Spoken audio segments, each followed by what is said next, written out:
Independent grind powered by Tech 9.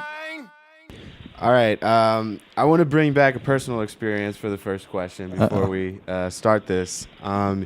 You released the Smokeout Conversations probably about 2012, I believe, and you went on a tour during that time or right after it, and you came to Lee Summit at a Jerry's Bait Shop. Pretty small time deal. Is that tour ringing a bell at all? Yeah, absolutely. Okay, so I had just found out about you. I heard about the Smokeout Conversations, and I think I was probably 16 or 17 at the time, and I tried to go, and there was like an 18. You had to be at least 18 to get in, and I was super bummed, but it's crazy to see, like, from there and to now, like, where you are. It's just a crazy thing, so I just didn't know if you had remembered coming to Kansas City and Lee Summit around that time or what. Yeah, that's dope. That's crazy, man. Did you ever catch a show, or was that just the first one? No, I haven't caught a show yet. But no, I just remember, like, that was right around the time I was getting into hip hop, and that was like going to be my first show, and I couldn't get in, man. so that was crazy. But just like going off of that, I just want to start like you getting into rap music, and around that time when you released the Smokeout Conversations, just what was going on in your life then, and just, take us back to that point. Yeah, I had just got signed to Funk Volume, and that was my first project on the label, and I was just kind of used to doing everything myself, and it was just nice to have a team. So I just wanted to deliver something cool. I didn't even know that I was gonna be able to tour off that album. I thought that maybe I would get a couple shows, but I didn't know that it would turn into a full tour. So it motivated me when I realized that so many people wanted me to come to that city. But just around those times, I was just motivated, man. I had my daughter a year before that, and man, I was just motivated. Did you have that project done when you were joining Funk Volume? Like, was that your project that you showed them, or was that a project that you worked on while on Funk Volume? Half and half. Like, I had half of the project done, and Funk Volume just kind of impressed with the fact that all of the music was original. So it was originally just going to be a mixtape because I had never dropped the album. They told me to turn it to an album, and then I started working on more songs and just put it all together. But then I ended up dropping like a free mixtape right after, because I still had a bunch of songs that I wanted to get out that didn't make the tape. So yeah. How'd you initially get linked up with Dame and Funk Volume? How did I what? How'd you initially get linked up with Dame and Funk Volume? Through the internet. Like, I had won this competition, the Def Jam Chic Music competition, and Dame was there, and he saw me win the competition. And then but the winner of the competition got like a record deal from Def Jam. But I turned down the record deal. Wow.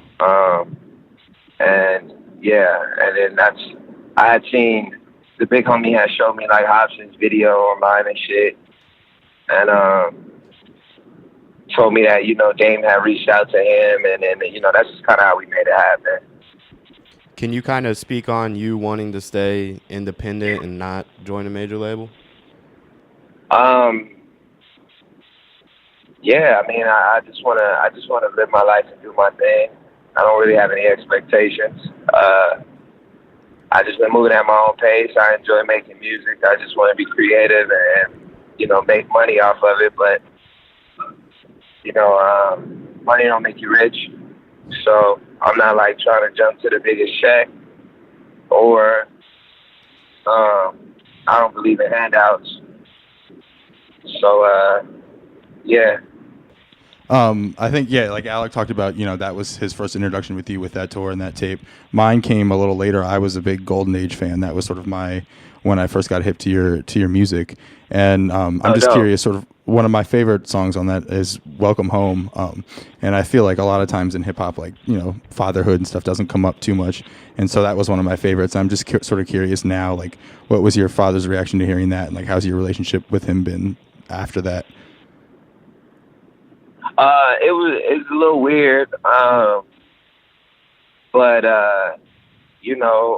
it's just weird, man. When you didn't grow up with somebody, and you meet them after you're already an adult and you got kids and shit. It has to be more like a friendship, and I never wanted a lot of friends. I never wanted a lot of friends. I was always cool with like my very small circle. So like anything weird that anybody did, you know what I mean? Kind of turned me off and stuff. So, we had our ups and downs, but we're a cool place, I wouldn't say it's any different than any other, dysfunctional, relationship. Does that play a role at all, or do you bring that up on your on the new album at all, or do you sort of? No, I actually saved the topic because, what I do is I tie things together. Like as you see, I'm doing the Golden Age 2 now, and then I got my first agreement, and then I made the Growing Process album, the second agreement, but it wasn't just the second agreement, it was the growing process of the second agreement. And then I'm going to do the third agreement. It's so I just be placing shit and putting the knowledge in certain places so it can come off the right way with the message that I'm trying to get off in the time period. So, I took a different approach on Golden Age 2 of tapping the world in onto some different kind of games, some different kind of gems, some shit that they might not, that might be around them, but, just giving it to them in a different way. Did you start off with that vision to have sort of all your projects tie in a way, or did that come as you made them? Yeah, it came as I made them. I make projects based off of emotion. So, it started with my Soul Search mixtapes back in 2010, 2011. People fuck with me because they felt like I could express myself really good. So I just kind of always ran with that, and I just try to keep my vision together tight. But I'm just living life, man. The shit just comes to me sometimes, and that's when I choose that's what I want to do. You know what I mean? Because I didn't know when I was going to do a Golden Age 2. That wasn't really in my plans because I was thinking about moving forward with Funk Volume. So when the Funk Volume shit dismantled, I started thinking about just myself. Did you ever come to a period where you're after Funk Volume, or did you still have that mindset of wanting to stay independent and do that and be with kind of a group of people, or were you thinking about doing this shit all by your own? Can you tell us that time period after Funk Volume? It's crazy, man, because it's just if you get cheated on for the first time, you're gonna be a different nigga. You know what I'm saying? You're not gonna operate the same. You still gonna have love in your heart, you know what I mean? But you're not gonna fall for anything, you know what I mean? Because you done been through that, especially if you gave your all to somebody that cheated on you. So that's kind of how it is for me. I ain't looking for no new partners and no shit like that. I understand that if you can stand on your own 2 feet, then chances are, it's gonna be harder to knock you down than trying to stand in somebody else's shoes. You niggas can't fit. So really, I don't like the fact that I put so much faith into something that dismantled, because I never fucking did no shit like that. You know what I mean? I never was a part of no gangs or no cliques. Everything that I was a part of, I came up with, and the homies are still around, and we still live by that shit. You know what I mean? So I don't know what it's like to just do some shit. So now I'm just kind of like, I don't really want to be involved with nobody. You know what I mean? 'Cause at the end of the day, it's like I'm moving at my pace. Were you approached by any labels or anything in that time after Funk Volume sort of dismantled? Yeah. A few labels approach me, but the thing is, they approach you with the bag, man, and then they want you, and then they try on how they want the bag to be spent. I'd rather go get the bag my damn self. You know what I'm saying? and just take my time and just not. I think that's cool how you've kind of stayed in your lane of always being like that. And, obviously hearing you talk about it now, it's like super cool that you've always been that way when you have had opportunities where it's like, yeah, I could go get this check real quick and, help my family. And like you said, you have kids and stuff like that. So it's cool that you've stayed in your own lane. And, I don't think that gets talked about enough about some artists like that. Yeah, I mean, well, you stand out more. The weirder you get, the more you stand out. Yeah. But before we talk about the Golden Age 2 a little bit more, I want to go back to a video that you dropped through Hot New Hip Hop, the Higher Learning music video. That track to me, I don't know why, it just like resonates with me, even though it's like 2 years. It was from 2 years ago. Can you kind of go through that process of making that track and, just like what it really means to you? Higher Learning? Shit, man, yeah, making Higher Learning was cool, man. I just wanted to talk my shit. You know what I mean? That's really all I ever want to do. You know what I mean? But I just, it's really about people just feeling my passion sometimes. Sometimes I'm just having fun, you know what I mean? Sometimes I'm just, stoned and loving life, you know what I mean? And then sometimes I just really want motherfuckers to feel my passion. And that was one of them songs, you know what I mean? And, yeah. How would you say that the Golden Age 2 is approached? Is it more of you trying to get some shit across, or is it a little bit of mixture of everything? Yeah, I wanted niggas to feel my passion again. Cause like last year after the whole Funk Volume shit, the fan, I had never experienced that much negative energy. Cause I never, like I don't diss niggas, you know what I mean? Like I'm just not I don't be starting shit. So I'm not confrontational, you know what I'm saying? So it's always been love. I'm putting out peace and love, you know what I'm saying? And just trying to, I get hated on and shit, of course. Niggas don't like me, so niggas ain't fucking with it, but I never get around something just being so fucking negative, you know what I mean? So that's why I started my year off with the wisdom and good vibes, because it was really something that I was installing in myself. And I just put that energy out into the world. You know what I'm saying? And then later on in the year, because of the dismantle of Funk Volume, my whole back end was fucked up. I ain't had no manager. I ain't had no business managers. I ain't had no lawyers. I ain't had shit.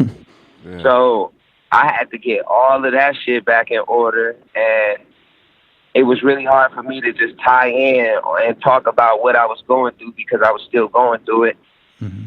So that's why I did the 702 project, and I just threw out some little slappers and some little, you know what I mean? Right. East side and shit, some little bangers for niggas. And as the year progressed, I thought that I was going end the year on some, I was going to give them something crazy, but I was still dealing with the same shit. So I just decided to start focusing in on the energy that was around me. That's how Still Moving came about. Because the niggas that was around me, that was supporting me, that I was working with and all of that shit, that's how we got into that. And I also wanted marijuana to be legal in Las Vegas. So I wanted to contribute to the stoner community, to get the stoner community aware of what was about to happen. Just do what I could do. That's why I dropped Blaze with us at the end of the year. And then marijuana went legal. So now So everything that I've been through, you know what I'm saying, within like the last year and a half, I just summed it up and put it into this golden age too. But even now I'm expanding my mind more, working on music that's not on the golden age too. That's got me excited because now that I'm kind of getting out of those stages of going through everything, I can kind of break things and touch on different topics that I couldn't. I was an artist. I wasn't the businessman. You know what I mean? It's a different version of Dizzy Wright right now, bruh. So, like, with everything that was going on around Golden Age 2, did this album give you a sense of closure on that chapter of your career? Yes, it did. That's a fabulous question because it really did, bro. It's just, you know, I preach the peace, love, and positivity shit, you know, but life is hard. Nigga. Get hit with monkey wrenches sometimes. Mm-hmm. Sometimes shit is out your control. And so I had to really, some of my music was helping me. Shit, I would go back and hear some of the shit that I was saying, and I was like reminding myself of how to push through, which gave me the confidence to keep doing what I'm doing because I felt like, shit, the shit worked for me even when I got to a stage where I was just like, what the fuck just happened? You know what I mean? So yeah, it's definitely a great feeling. And it's funny you mentioned that. I was actually going to ask you. Looking Up was a standout of when I got to preview the album, and I love just the energy and the message on that. And I know it's like a message for listeners, but I'm curious, is that one that served a reminder for you too? Yeah. Oh, which one? Looking Up. Yeah, that's why I started it with that's why I started the tape with that. Because I definitely wanted to jump right into, that positive energy. You know, if it goes down, it always comes back up. You know, it's you come out with better substance. You know what I'm saying? But that's why. And I also say, unlock these verses. There, look how conservative I've been. So I'm really letting the fans know, like, y'all think that I just, you know what I'm saying, ain't been pushing this type of shit out because I can't do it. You know what I mean? I just ain't unlocked the motherfuckers for y'all. You know what I'm saying? Because I'm still going through the shit to really be able to paint the picture the right way. You try to rush a message, that's how you get that corny conscious shit. You know what I'm saying? You get niggas forcing that shit, making you feel all weird and shit. So I definitely didn't want to force anything. And another standout for me was Outrageous with Crit on it, and I think it's interesting. Obviously, you guys' styles mesh really well, but it's also interesting because he went through a big transition period too, and you guys are sort of both coming out of it at the same time. Did you guys talk about that at all? And you being independent and him coming back into that world? Yeah, man. I talked to Crit yesterday. It's crazy because we both are kind of on the same shit of just like getting in a better place spiritually, you know what I'm saying, and not let the outside world take away from the message that we can leave, you know what I mean, or take away from, because sometimes it's like, damn, you feel like, damn, I'm dropping some of the realest shit, like these blogs complain about these rappers, but they promote them, and then when they hear some dope shit, they don't support the shit. They don't, when they hear some real shit, they don't jump behind it. It's like, that's the only, but then sometimes that real artist is just maybe don't feel accepted or don't feel like that music is popping or don't feel like they got a place. And then they stop doing music. And then, because they feel like music is full with this kind of shit instead of pushing through. And Crit is one of them dudes pushing through. And, I just feel like his music gonna live forever. You know what I'm saying? His legacy gonna live on. Absolutely. How'd you get linked up for Outrageous specifically? Did you have him in mind for that one, or did you want him somewhere else on the project? How'd that? As soon as I heard the beat, I came up with the hook. I knew instantly. I was like, man, I need to, cause I've been wanting to get Crit on some shit. I got a lot of homies in the industry that I've been wanting to get on some shit that you know, I haven't been in a perfect mind state to push the right shit to them that I want. So I just take my time and I don't rush nothing. And Crit, yeah, I knew instantly. I was like, oh yeah, this the one for Crit. I need to give him some shit that he could talk his shit on. And yeah, he fucking killed it. Another feature I want to talk about is a G Perico, a feature. How did that come about? Yeah, man. Actually, yeah, my Freeze, who made the beat for the outrageous beat, yeah, he the one that linked us up, man. Took me over there to G got a crib out in LA, and you know, they got the studio in the crib and shit.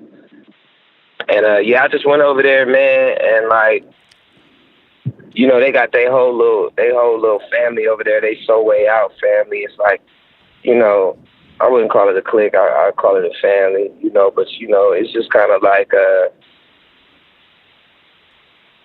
you know, like still moving. But, you know, they call it So Way Out. And they big homie, he the one that's talking on the end of that song with G Perico, talking all that pimp shit. You know, yeah, he the big homie. And yeah, so they got their whole thing going on over there, and I just wanted to support their movement and get them involved with what we got going on, and you know, vice versa. Are you staying out in Vegas still? Yeah. Do you stay in Vegas to record and do all that, or you make constant trips to LA? Nah, I both. I mean, I record in Vegas though with Reezy. Yeah, and I got my own little setup at the crib. But yeah, I be coming to Cali because I be fucking with Dimrick and DJ Hopper. Mm-hmm. Right. Cause you know this is where they live, and I just come out here and fuck with them in their studio sessions and shit, or you know just try to cop me one. And yeah, man. Yeah, you mentioned a few producers. You know, you mentioned Hopper. He's on there. Freezy, he's on there. It seems like, looking at the track list, you like to keep the production sort of consistent and have a few tracks from each guy. What goes into you picking beats for the album? It's crazy, man, because the homies will be playing me beats sometimes, and I just won't be on that shit. And then 6 months later, I hear that same beat and act like I just heard it. And be like, I'll be like, ooh, what's this? Because my whole vibe is switching up, man. I'm a vibey dude, man. It's like all about my vibe, bro. It literally, like, I got so many styles. I like so many. I just love making music and writing music. You know what I'm saying? That it's just like, I hear some shit and I jump right on it. You know what I'm saying? I hear some beats and then I live with those beats for a little while, and then I'll be in something happen, and now I'm talking about some different shit that just fit the vibe of this beat now. So it's, yeah, I don't know. I'm a weird dude. I like a lot of beats though, but you know, I'm just trying to step my production game up, because I've always choose shit that just I like. You know, I'm like, if I can vibe to this shit, nigga, I don't give a damn who can vibe. Like, I don't care if they don't like this motherfucker. Nah, it's going on there. I mean, I think that's always the stuff that ends up resonating most with people is like if you find that you identify with it, a lot of your fans will do that too. They do, but man, there's just records that I hear sometimes, and I'm just like, damn, there's a lot of things I would have did better. To make this record a little better, you know what I mean? And maybe it would have made me do a video, or little things like that. So I just been really taking the time to make sure that the shit is done the way exactly how I want it to be done. Instead of just, you know, like, I think, was Who Got the Chronic on Smoke Out Conversations? What was that on? No? Oh, yeah. I think Who Got the Chronic was on Smoke Out Conversation. I freestyled that whole shit one take. I went in there one take, smoking a blunt, did the whole song, and we left it that way. Didn't make no fucking changes. Not one. Like, and people love, and niggas was getting high to that shit. You know what I mean? But I just try to, like, you know, the world don't know that I went in there and one take that whole motherfucking song. Don't nobody give a fuck. They want that shit to sound the best that it could be. You know, do your best, nigga. We paying for this shit. So, so now, man, I just try to, you know, just be the best artist I could be. And another, I want to, before we let you go here soon, I think the artwork's interesting just because it ties from Golden Age 1 to Golden Age 2. Can you talk about that, or like the creation of it and how you wanted to translate it and what it means to you? Yeah, growth. I want people to realize that, like, you're given knowledge, you know what I'm saying, and then you just learn knowledge by being alive. So it's like, you're going to learn a lot of things in your life by just being around things that don't got nothing to do with you. That's where the pimp shit come in. You get what I'm saying? Because I've always been around the pimp shit, and it made me try the shit. You know what I mean? And, I mean, I failed at it really fast. And, you know what I'm saying? I realized that wasn't my finesse. But a lot of niggas don't. And, it's a lot of game that's given through us, through that pimp shit, that keep us thorough. You know what I mean? So everything with pimping a bitch ain't bad. You know what I mean? But it's all about how you raise, how you look at it, and what type of game you give it, and how you learn from it and succeed from it. But really, man, it's just really to show people growth. Like, you know what I'm saying? The knowledge that you want your kids to know, the knowledge that you want to install, you know, world peace. And then they grow up and they have a mind of their own, and they're around things that are sometimes out of your control. And it's just you know, getting people to accept that knowledge in a good way. So just tying that in, you know, just trying to tie that in a cool way. Awesome. Well, yeah, I think it worked really well, and I love that. As I said, you know, I was a big Golden Age 1 fan, so seeing that tie back and sort of the growth on there even is a really, really cool concept to bring forward to it. That's dope, man. I appreciate it. Yeah. The Golden Age 2, it's coming out this Friday, or It'll be Friday when it airs. it'll be coming out today then. Anything else you want to get off your chest, man, before we let you go? Oh, man. So y'all are putting this interview up. But shit, I'll let y'all know just the exclusive early. I'm about to announce a tour. I'm going on tour with John Million. Oh, Not sure if you guys, if you're familiar with that cat. But yeah, so yeah, we're going on tour. That starts, I think, September 6th or 7th. And we'll be on tour with John for 2 months. And yeah, we're just excited to get in front of the fans, make new fans, and push this Golden Age shit and put on an awesome show, bro. So I mean, if we anywhere near y'all, you know, y'all need tickets, y'all know I got y'all. This is the genius, Chris Calico. Cali, baby. Letting you know you're tuned into Tech Nine's Independent Grind on Dash Radio.